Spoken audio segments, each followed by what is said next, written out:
Welcome back to Basement Algebra. Today, we're going to talk about the quadratic formula. Now, you'll notice in the quadratic formula that we have, remember this is the discriminant. So all we added to that was negative b plus or minus, and we'll talk about that plus or minus here in a minute, square root of b squared minus 4ac all over 2a. Maybe this is an easier way to remember it. You've got b, ac, a. A lot of people remember it that way, but this is a quadratic formula. What this is used for is to find the roots, the solutions, or the zeros when you can't factor the polynomial to figure out what those are. You'll put it in the quadratic formula again. B, AC, A. This is a quadratic formula. Should be pretty simple for us. Let's explore. Okay, so now I have this polynomial. X squared minus 9x plus 18 equals 0. So we know it's equals 0. We need to solve this. Well, since we can't or don't want to factor this, we can take these and identify A, B, and C. So A is 1, B is negative 9, and C is 18. Now we're going to take this A, B, and C and we're going to plug it into our quadratic formula. Remember I said B, A, C, A. So B is negative 9. I put negative 9. This is negative 9. A is 1. C is 18. And A is 1. Now we take this and we just solve it. Now, don't worry about how hard this looks because it really isn't very difficult. One, if you plug it into your calculator just like it looks, it'll solve it. But two, we can do this pretty easy. Look, this negative 9, that just becomes 9. This plus or minus, let's leave in there. We'll talk about that in a minute. So negative 9 squared is 81. Negative 4 times 1 is negative 4. And then negative 4 times 18 is 72. That's going to be negative 72. All over 2. Because 2 times 1. So this 9 doesn't change. Plus or minus. 81 minus 72 is 9. So that's going to be the square root of 9. All over 2. Well, the square root of 9, we know what times what gives me 9. That's what it's asking. So that's 3. So now I have 9 plus or minus 3 all over 2. Now you got to understand, that plus or minus is two problems. Okay? So that means this equals 9 plus 3 all over 2. And it means 9 minus 3 all over 2. So it's two different problems. So 9 plus 3 is 12. 12 divided by 2 is 6. And then 9 minus 3 is 6. 6 divided by 2 is 3. So my two answers are 6 and 3. So that means that this quadratic will cross the x-axis at 6 and will cross the x-axis at 3. And I found that by putting it into the quadratic formula. Again, we can work it normal. We can plug it into a calculator. The only thing you can't plug into a calculator is plus, not minus. So you do one with the plus sign and then do one with the minus sign. So it's two different ones. And again, these are your zeros. These are your solutions. These are your x-intercepts, however you want to call those. All right, you're going to see that I kind of set this one up a little bit different, but I think it's still going to work out. So again, here's our quadratic. We want to identify A, B, and C. So A is 1, B is 3, and C is negative 17. So we're going to bring those over. We're going to put them over here. So what I did is I separated them. This is the one with the positive sign. This is the one with the negative sign. Okay? So right here is the quadratic formula. Like I said, we'll keep using it. But I separated them out for you. So I know that B is 3. So 3, 3, and then A, C, A. Okay? So I want to work this down. If I work this down, I go negative 3 plus, and then the square root of 3 squared is 9. Negative 4 times 1 is negative 4. Negative 4 times 17 is 68. So that's going to be a positive 68 all over 2. Now, here's the problem. When you work this down, this isn't going to be nice and pretty. Okay? So you want to put this in the calculator. Here's what you want to do. Negative 3 plus, and then the square root of 77 divided by 2. Okay? When you put all that into your calculator, you're going to get and then you're going to get some change, okay? You want to round this to the nearest tenth, so 2.9, okay? When you put this in, same thing, it goes 3, 3, 1, negative 17, 1. Notice how all my blue here are the same as my blue there. They don't change. The numbers don't change. These are the only two things that change. So we can get down here and have negative 3 minus square root of 9 plus 68 all over 2. And the only thing that are different is the plus and the minus. Okay? So when you work all this down, this is going to give you negative 5.9 and some change. So our answer is 2.9 and negative 5.9. And again, these are our x-intercepts, our zeros, our solutions.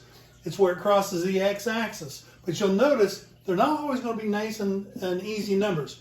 When you do have a decimal, round the decimal to the nearest tenth. Okay? Round it to the nearest tenth and you'll be fine. You can do all this on your calculator. Just put this into your calculator as it is. It'll work it all for you. Okay? All right. Let's do one where you guys have got to give me some answers. Okay. So let's another one we'll work on. I've already given you the ABC. So 5m squared minus m minus 18 equals 0. So here's our A, B, and C. So now we're going to take those and we're going to plug them into the quadratic formula. So what goes here? Okay, what goes in that first part? Well, this is 5. Good, or this is, pardon me, negative 1. And then negative 1 goes here. What number goes there? Good, 5. Here, negative 18. And then down here is 5. So when we start working all this again, negative 1 becomes 1, then plus, and then do our square root sign. So negative 1 squared is 1. This all goes to negative, so what is this? Negative 20 times negative 18. So 180, 360. So positive 360 all over 10. Again, work all this down, it becomes 2. Okay? All right, so let's identify over here. Again, the difference, positive, negative. You're going to do two different problems. So what letter goes here?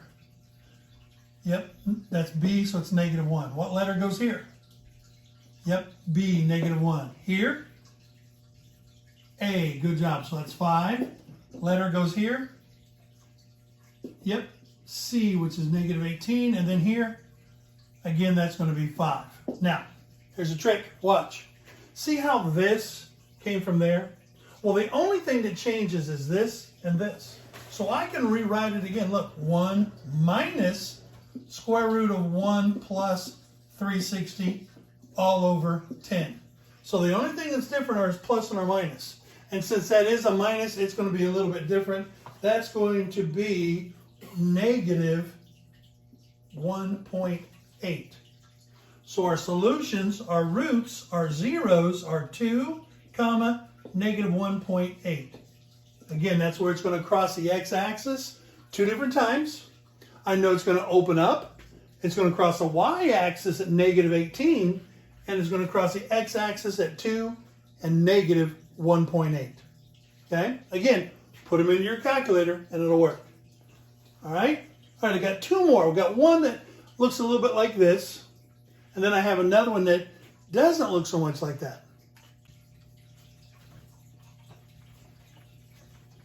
Okay, let's do another one. So we have 10x squared minus 2x minus 7 equals 0. I've already given you A, B, and C again. A is 10, B is negative 2, and C is negative 7. So we're going to take those, plug them in over here. Okay, so the first one we want to plug in is we want to figure out what A or B is. That's negative 2, negative 2, 10, negative 7, and 10. Okay, start working this down. Negative 2 becomes 2 plus square root of negative 2 times negative 2 is 4. Negative 4 times 10 is negative 40. Negative 40 minus 7, or times negative 40 times negative 7 is positive 280. all over 20. Okay? Now, here's the problem. You got to start working this down. When you work this one down, you're going to get 0.94. And remember, we want to round that to the nearest tenth, so it's going to be 0.9. Okay? Over here, remember, nothing changes over here. So it's -2, -2, 10, -7, and 10. Okay? Again, this all stays the same. So 2 minus square root of 4 plus 280 all over 20. Okay? So we work all this down, and now this becomes, put it in the calculator, and this becomes -7 or 0.74. But again, we don't have to have that 4 there. We're round to the nearest tenth. So -0.7. So now we have 0.9 and -0.7. That's where they are crossing the x-axis. Okay? Okay, here's the last one I want to show you. Now, this is kind of unique. Okay? You have b squared minus 9 equals c. Well, notice how we don't have a linear term. And since we don't have a linear term, our b is going to be 0. So a is 1, b is 0, and then c is -9. So when I plug that in to my quadratic formula, look how this looks now. So now I have